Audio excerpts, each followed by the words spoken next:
wiil gabo garad wacan gacantiisu furan tahay marna gacal waxaan halkan hambalyo uga dirayaa oo igula sugan walaalkay Haykal iyo marwadiisa isagoo halkan uu nagala sugan yahay laakiin meherku wuxuu ka dhacay magaalada Muqdisho waxaan leenahay hambalyo noqda reerkii wada jira ubad khayr qaba kala hela isku nagaada jacaylkaad ka midna dhaliseena ilaahay aydu ku sii wado Haykal soo dhow walaal horta waan dhawahay shukran aad baan ugu faraxsanahay la kulantigaaga ama waxa weeyaan inaan kulantadii kula yeesho aad baan ugu faraxsanahay waxa weeyaan maadaama ka baxay bahda singalnimo aan ku biiray bahda abanimo aan ku biiray ama bahda family-ga aan ku biiray waxaan leeyahay horta daneer baan kaga soo bandhigayaa hees yara waxa weeye wiil gabo garad wacan gacantiisu furan tahay marna gacal wadaagtaan hadduu calafku ku galo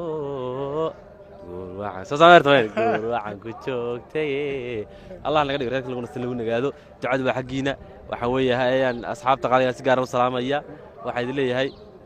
dadkii ku saambiliyay maxaa dadkii horta isu hambiliyay aad horta tiradaasi ka badan dadkii isu hambiliyay waxaan leeyahay halka qalbiga gacanta waa qolfof moogtahay inaga tur gacanta markaa qalbigaas idin kala salaamaya idinka mahad celinayaan soo koobi karin mahad aan soo koobi karin wallahi aad baa maasantiin aad baa idin jeclaa intay jeceshin ka badan idin jecel sharaf korkiina deed waxaan halkan hambalyo aan la soo koobi karin iyo bogaadin uga dirayaa maadaama iyadu maqanta iyadan horreysanaya maariya abshir maxamed iyo Haykal maxamed muuse abtiyaal meedaba abtiyaal noqdo liyo diirkay reerkay lagu nastay lagu nagaado ubad ku eeg noo eeg dhala insha Allah waxaan leeyahay maariyana aan halkan farin uga dirayaa maariya ku soo bir baa ku jecel halkan waxaan hambalyo uga dirayaa walaalkay Haykal maxamed muuse iyo marwadiisa maariya abshir maxamed oon leeyahay barakallahu laka wa baraka alayka wa jama'a baynakuma fil khayr aw fil khayr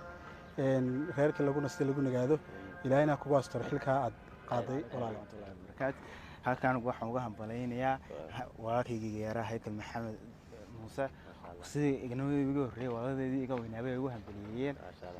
hambalyo aan ku leeyahay guri wanaagsan iyo caafimaad iyo waxaan ku ducaynayaa iyo carruurtii wixii caafimaad iyo hambalyo waxaan maanta joogaa walaalkay Haykal meherkiisii maanta oo taariikhdu tahay 6 bisha 6 2022 isaga iyo boqoradii Muqdisho Maariya Abshir waxaan leeyahay walaalo guri khayr qaba wada khayr qaba afar nin oo aanu kaga waaweynahay ayuu isagu istiqaaladii uga hor qaatay singalnimadii uu ka baxay